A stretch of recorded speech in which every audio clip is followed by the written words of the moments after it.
The side hustle tier list for beginners. That's what I'm gonna be talking about today. I'm gonna be talking about the best side hustles that you can do if you are a beginner right now and you're trying to make some extra money. Now I'm gonna say right now, this is not gonna be a heavily scripted video. I'm just gonna be talking off the top of my head, and this is just my opinion. I have tried a bunch of these side hustles myself. I've also gone to a bunch of different business conferences and I've met other people who have made businesses out of these. I also lived in a house full of entrepreneurs, so I've basically seen all of these. I've seen how much money they make. I've seen how stressed they are. I've seen how many employees that they have to hire. I've seen how passive these types of businesses are or how stressful they are, right? So some of these types of businesses, it's very easy to make it to $10,000 per month, but to scale above that would be very hard. Other types of businesses, it's extremely hard to make it to $10,000 a month, but you can actually scale them. So I'm gonna be talking about all these different types of things and all these nuances in this video. So if you appreciate me making this type of content, go ahead, gently tap that like button, and let's jump into it right now.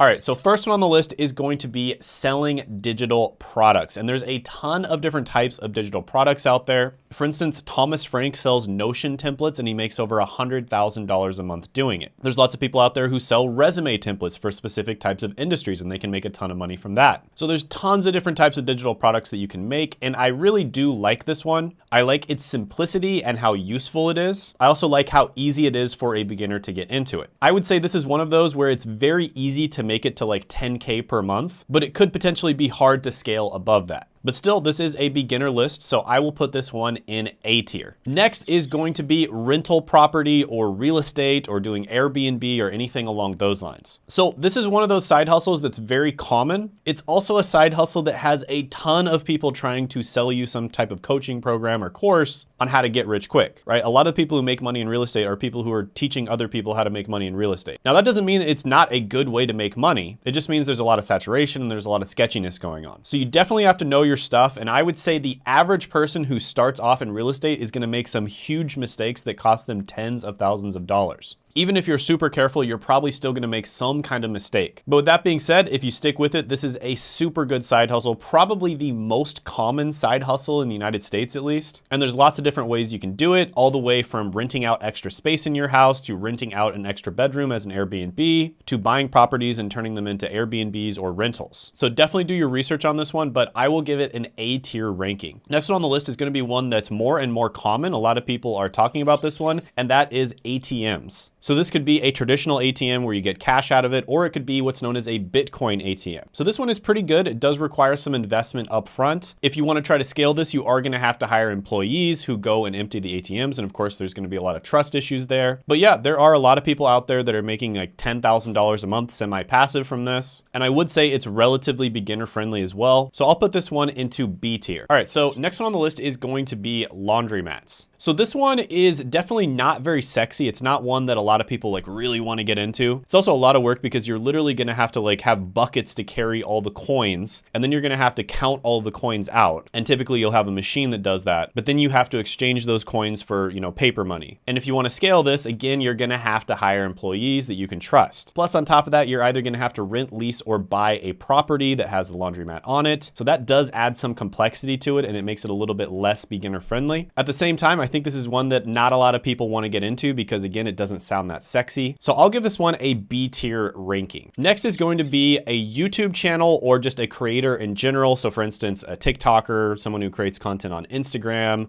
Twitter is pretty good as well. And of course, the platform that you use is going to be based on the platforms that you actually look at yourself. So if you watch YouTube all the time, you should probably start a YouTube channel. If you're on Twitter all the time, you should probably start a Twitter, etc. And then also the platforms are going to be more or less good depending on what other business model you're doing, because typically people will start like a YouTube channel, they'll have another business on top of it. But with that being said, the best platform overall, without a doubt, the heavyweight champion of the world is YouTube, right? YouTubers make the most money. There's the most YouTubers that are financially independent because of YouTube. And it's the platform that all the TikTokers and the Instagram people want to go to, right? They're all trying to get onto YouTube because it's just really easy, good, sustainable money. Now, one other thing I'm gonna say, and I know this is kind of a little bit self-deprecating, but you don't have to be that smart to become a creator or an influencer or a YouTuber or whatever you wanna call it. You literally just have to talk about stuff that you already know a lot about, right? So if there's something you're already passionate about or you already know a lot about it, that's the kind of thing that you would probably want to start a YouTube channel on, or just become a creator on in general. Like when I go out and I meet people who start software companies, or I meet people who start service companies, or I meet people who are in e-com, or I meet people who are Amazon FBA owners, or people who own blogs, all this sort of thing. Usually the impression that I get is like, these are really smart people. YouTubers, on the other hand, not necessarily that smart, okay? You do not have to be that big brain in order to start a successful YouTube channel. And on top of that, there are YouTubers out there like Mr. Beast that's making between $50 and $100 million a year, and probably more than that if you count the equity in his brands. There's really smart YouTubers out there like Alex Hormozi who set up their YouTube channel in such a way where they use it to basically invest in other businesses. So he basically uses his YouTube channel as a funnel to make money in his private equity business. And he's probably making over $100 million a year when it comes to equity. So there's some really smart ways to use YouTube, and it's just really easy to make money in general. So this last month, for instance, and I'm not saying this to brag or anything, I'm just giving this as an example. This last month, I made over $60,000 just from AdSense alone, right? Just from AdSense. I know channels that have like 1,000, 2,000 subscribers that are making $100,000+ per month. And it scales pretty freaking high as well. And the best thing about it is it couples really well with just about any other business that you're gonna do. So I have to put YouTube in S tier. This is really a no-brainer. Some of the other content platforms are also in S tier, but like I said, YouTube is the best. Next on the list is going to be drop shipping / e-com / physical products. So this is one that's really interesting because if this was not for beginners, I would put this one in S tier, no question. Because this is one that you can scale to make, $100 million a year if you want to. There are physical product businesses out there, especially e-com businesses that are making $100 million a year. But for beginners, this is really complicated. I mean, let's just talk about this, okay? There are so many different skills that you have to get really good at to be successful with e-com. Even if you're drop shipping and you don't have to worry about logistics, you don't have to worry about storage, you don't have to worry about actually,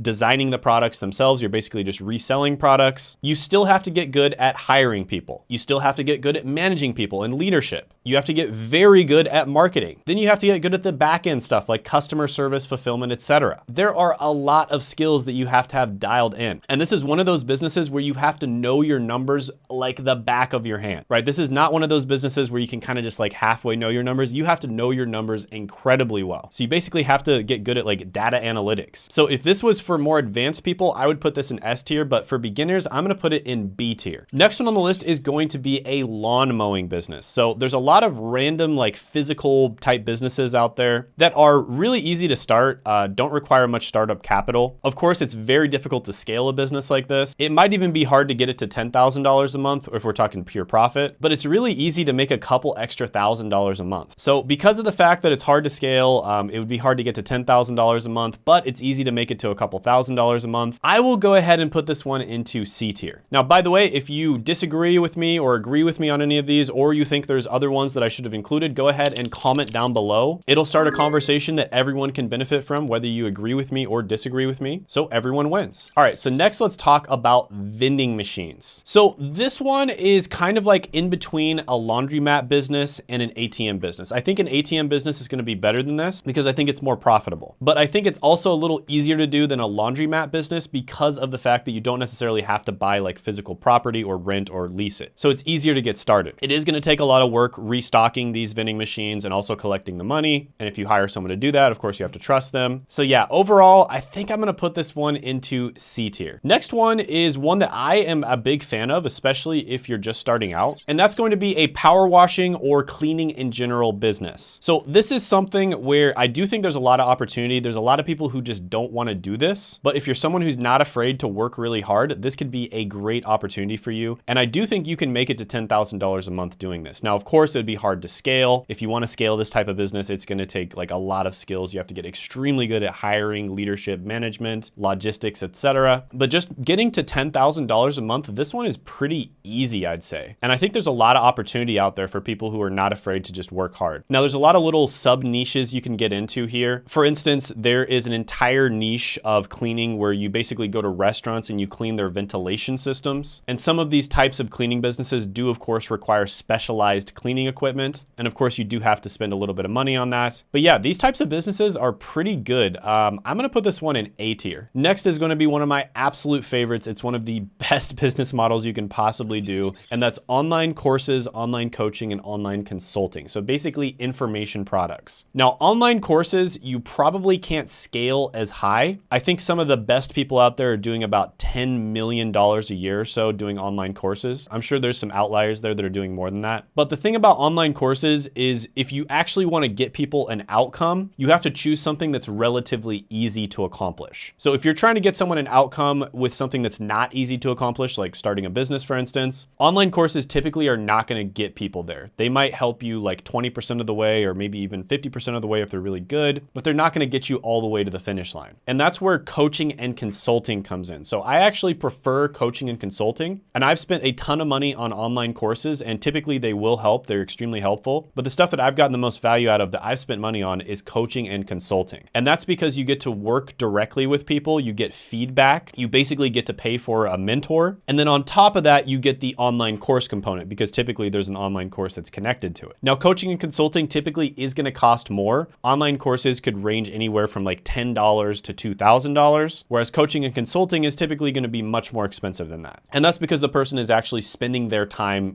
directly interacting with you. So coaching and consulting is a little bit more work, and it requires you to directly spend your time with people. But at the same time, you're typically going to be getting them better results, and you can make more money. So at the top end, I've seen coaches and consultants making like $30 to $40 million a year. This is probably not one of those businesses that's going to get you to $100 million a year unless you start like some really crazy other businesses that kind of tie into your main business. For instance, I've seen people who have also started software businesses, and then the software is the thing that actually gets them to $100 million a year. But this is honestly a great one to get into for a beginner, both courses as well as coaching. And you can basically just teach people about things that you're already good at, right? So let's say you've gotten an entry-level job in IT, for instance. You could go online and start a course on how to get an entry-level job in IT. It's literally that simple. Just teach people how to do something that you've already done. So this one is great for beginners, it's great for intermediates, and I'd say it's even really good for advanced. And I'd say a lot of people could make more money, but they actually choose to be coaches. And the reason for that is because it's extremely fulfilling helping someone through this entire journey. But if you're trying to make it to like $100 million a year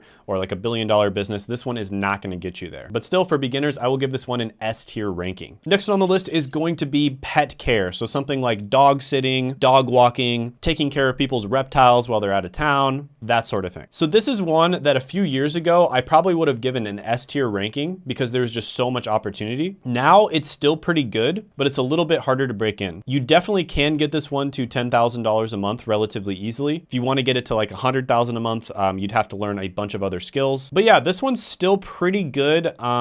I'd probably put it into B tier, maybe low B tier, high C tier, but I'll be nice and put it into B tier. Next one on the list is going to be landscaping services. So lawn mowing and landscaping services are very closely related, but landscaping is, it goes beyond that. This is another one where it's hard work. You're going to be out in the sun. You're going to be working. You're probably going to be sweating. Not a lot of people want to do it, but if you want to make some money, this is a super easy way to get started. You don't have to be a marketing genius to make money in landscaping. It's as simple as putting up a post on Facebook Marketplace, putting up a post on Craigslist, maybe putting out some flyers, talking to your family and asking them if anyone needs landscaping services. And then after that, you can probably get most of your business just from word of mouth by doing a good job. So this one is relatively easy to make it to $10,000 a month profit. It would be very, very difficult to scale, but I'll go ahead and put this one into B tier. Next is going to be print on demand. And this is one that I've been getting more and more interested in as I've been studying it. So there's so many different types of print on demand. And basically what this is, if you're not aware, is you're an artist, right? And you make some kind of t-shirt design. You put it on a t-shirt, you put it up on a website like Etsy, and then the t-shirt's not actually made yet, right? So you don't have to have inventory. You don't have to be a genius at logistics. Someone buys the t-shirt,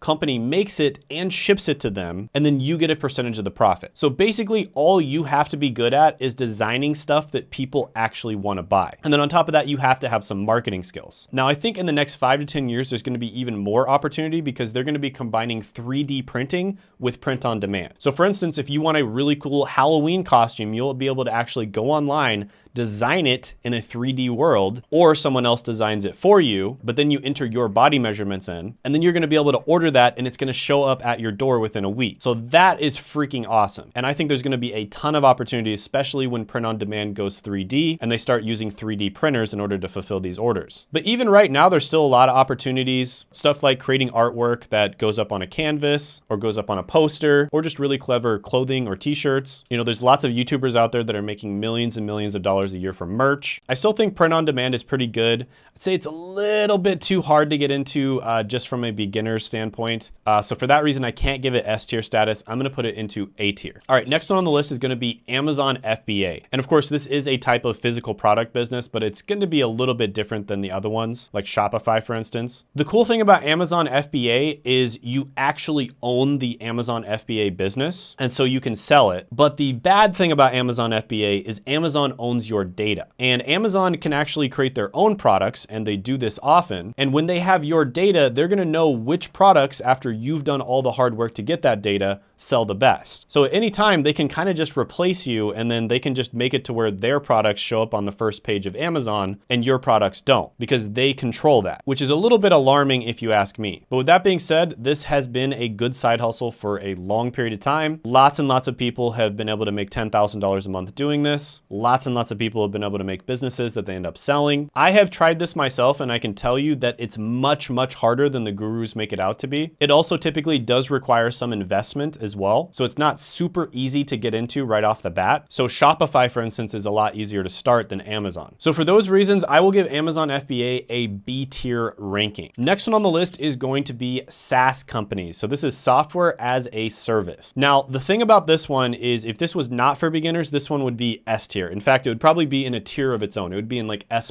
tier, because this one is without a doubt probably the easiest way to become a billionaire. But for beginners, there's a pretty big barrier to entry. Now, there's a lot of products out there called no-code products that are making it much easier to break into the SaaS industry. But I've tried some of these no-code products out, and they are awesome, don't get me wrong, but they're still way too simplified. Like, the products that you make are still way too simple. There's also white label products you can use. So for instance, you know, let's say you want to create like a CRM and you want to do it for a very specific industry. There's lots of different white label products out there like Go High Level, where you can basically use their CRM, call it your product, modify a few things here and there, and then sell it as your own product. And that's how you could kind of get started. And then later on, maybe you make your own software. So it is a little bit easier to break into this, but the truth is you have to have a lot of other skills if you want to get good at this. So for that reason, for beginners, I'm going to put SaaS in B tier. Next on the list is going to be flipping. And this is probably like the oldest side hustle in the world. You buy something low and you sell it high. I've done this my entire life, basically. It truly is a side hustle. It's something that you can start while you're working a job very easily. You can even do this if you're in middle school. And all it really requires is expertise in a particular product, right? So you kind of just have to know, like, okay, for instance, if you're flipping cars, how much is this car worth? If you're flipping baseball cards, how much is this baseball card worth? If you're flipping phones, how much is this phone worth? If you're flipping shoes, how much are these shoes worth? That's basically all the skill you have to have. So this one is super, super easy to get into. If you want to make it to like $10,000 a month, you're going to have to learn a lot of other skills. You're probably going to have to hire a bunch of people. So it is relatively difficult to scale. Even to $10,000 a month, it's probably kind of hard to get to. But this is one that you could literally just like right now, you could just, at the end of this video, you could just stop the video and start this side hustle right now. You don't have to do anything to start it. So for that reason, I'm gonna put this one into A tier. Next one on the list is going to be SMMA, Social Media Marketing Agency. This is one that has a ton of hype right now. It might be the most hyped up side hustle, and for good reason. Service-based businesses are relatively easy to sell. It's probably easier to sell a service than just about anything else. For instance, if you're trying to sell like a course, for instance, the customer has to basically do all the work, right? You provide the information, but the customer has to do all the work. If you're selling coaching or consulting, it's known as done with you. And that's where you do some of the work and the customer does some of the work. So that's going to be more attractive from the standpoint of being a customer. And then if you're selling SMMA, you're basically doing all the work. It's done for you, right? So that's extremely attractive to a customer. But with that being said, the most stressed out business owners I know are people who own SMMA businesses, right? People who own agencies are the most stressed out business owners I know. So it's relatively easy to get started. I'd say it's kind of easy to make $10,000 a month, but because of the fact that it's gotten so popular lately, it's really getting saturated. There's certain niches that are much easier to make that kind of money with than other niches, but this one is for absolute hustlers. I do like SMMA because there's some skills you're gonna learn. You're gonna have to learn if you get into SMMA. For instance, you're gonna have to learn sales. You're gonna have to learn marketing. You're gonna have to learn how to build an offer. You're gonna have to learn how to build a good product. And these are skills that are super, super valuable for you to learn, but it's also extremely stressful.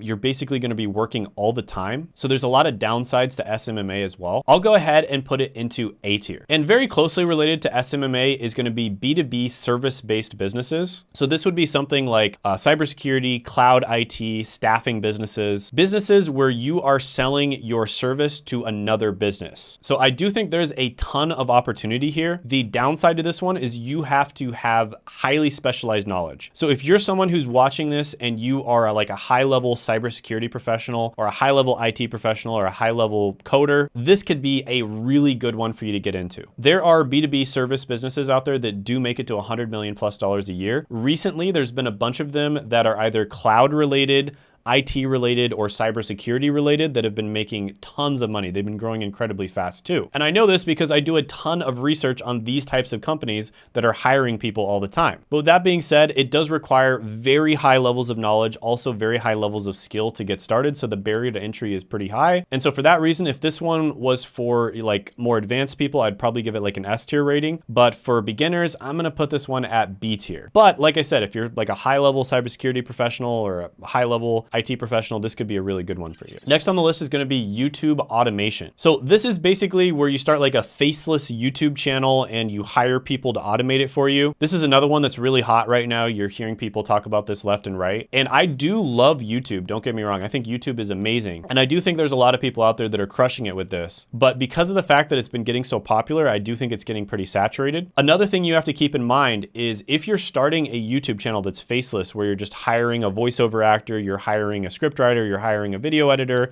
a thumbnail creator, all these sorts of things, and you're not doing anything yourself, anybody in the world could technically do that, right? Like, so you're competing with the rest of the world. And if you're an American or a British person or Canadian, like from a first world English speaking country, which is where most of the money comes from when it comes to YouTube, it probably just makes a lot more sense for you to start a normal YouTube channel with a personal brand where you show your face, because it's much easier to grow that type of channel. Now, on top of that, you have to learn certain skills. First of all, you have to be very good at YouTube.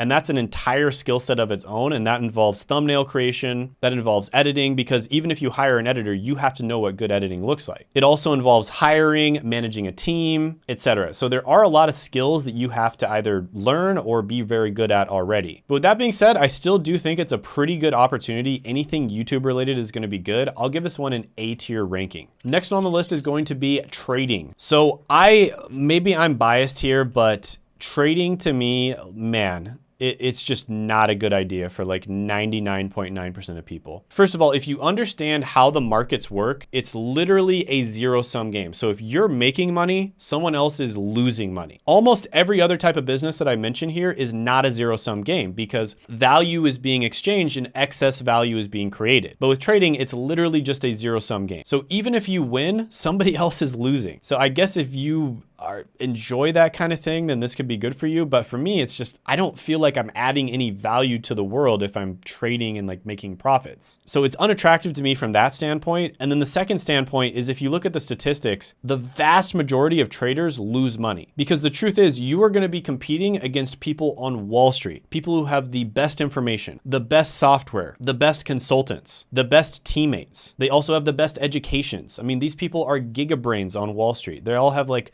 130 to 150 IQ plus. And you think you're going to be able to beat them with all their advanced technology, all their competitive advantages, and let's be honest, they probably have a lot of insider information that you don't know about. Do you think you're going to be able to beat them all on your own? Probably not. So I will say the one type of trading that I do think there's a lot of opportunity with is cryptocurrency trading, although that's super, you know, risky as well. But I do think that just because of the fact that Wall Street isn't as familiar with cryptocurrency trading, you're probably going to have a better chance of being successful. But overall, I'm going to have to put, I know I'm going to get a lot of people mad at me for this. I'm going to have to put this one in F tier. I really do not like trading. For the average person, I think trading is absolutely terrible. And on top of that, I think that most of the ways that people do trading is basically gambling, and it becomes an addiction. And that's why all these trading gurus end up making so much money, is because they're literally just getting people addicted to trading. And it's kind of just like regulated gambling, essentially. So yeah, I'm not gonna go on about this. I don't like trading. I don't think it's good for like 99.9% of people out there. And even if you are good at it, you're literally not adding any value to the world. You're just taking money from other people. Twitter ghostwriting is gonna be next. This one requires a very high level of skill. So I wouldn't even think about this one unless you're someone who spends a lot of time on Twitter and you're also a very good writer. But with that being said, if you spend a lot of time on Twitter and you're a good writer, there are a lot of people out there that are kind of thought leaders, and also people who own, you know, hedge funds, for instance, people who are in private equity, who hire people that are Twitter ghostwriters. Now you can get paid directly. You could make something like, I don't know, $5,000 a month Twitter ghostwriting, or what's probably smarter is doing a deal where you make a percentage of whatever they end up selling off of their Twitter. So if you are partnering with someone who sells like a high ticket coaching or consulting program, you could make a percentage based off of how much money they're making on Twitter. And I do think Twitter is an untapped market when it comes to this stuff. And I do think Twitter ghostwriting is very valuable. Another thing you have to get good at is basically talking in that person's voice, which can be very difficult. But yeah, Twitter ghostwriting is pretty good. I'll put it in B tier. The next one on the list is going to be, I'm just gonna kind of clump together a bunch of super valuable careers that are kind of content/business related. And that's gonna be appointment setter, closer, media buyer, copywriter, and creative director. So creative director would be someone who kind of like runs an Instagram or runs a YouTube,